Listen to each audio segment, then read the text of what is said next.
Good evening, ladies and gentlethems, and happy Halloween. Thank you for tuning in here at STL Tonight for our very first episode and our very first attempt at stand-up or whatever I'm doing right now. To start, I'd like to introduce you to the most important part of this set, which is the set itself. Much like St. Louis and comedy in general, this stage is built out of brick, but I can't afford real brick, so instead we went with Mondo blocks. But yeah, as far as routines go, I haven't really done stand-up in a while, so instead of doing that, I think I'm just going to read off some fun facts for you guys, and we'll just go from there.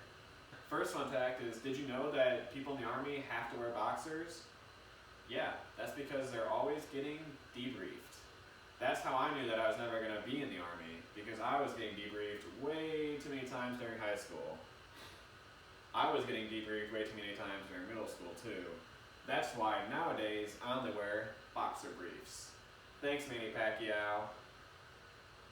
So yeah, a fun fact actually, and a little bit of news to share, is that I am 29 years old today. Happy birthday! Thank you. I was 29 years old yesterday too, but I really needed that because 29 is a tough year.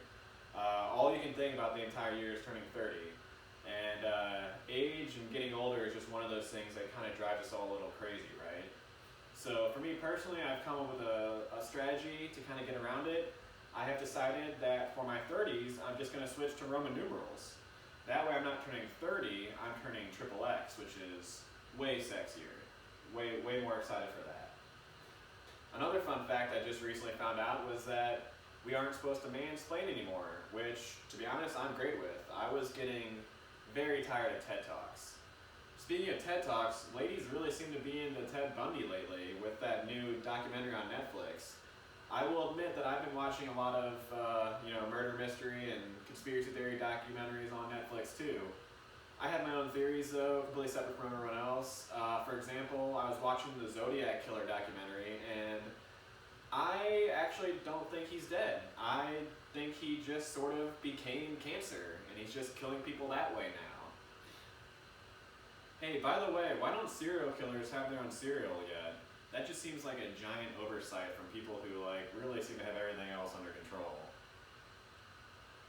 But yeah, speaking of Netflix, I've been watching a lot of Netflix recently. I saw that The Italian Job is on Netflix, but I didn't watch it because I already knew what it was. Do you guys know what an Italian job is? It's like a hand job, but with two fingers like this. Mamma mia. This is the internet, so I just want to make sure that everyone knows that I am totally 100% supportive of the LGBTQ community. Yep, but that being said, I need to point out that I am more supportive of the RSTLNE community. Yep, that's right, shout out to my fellow wheelwatchers.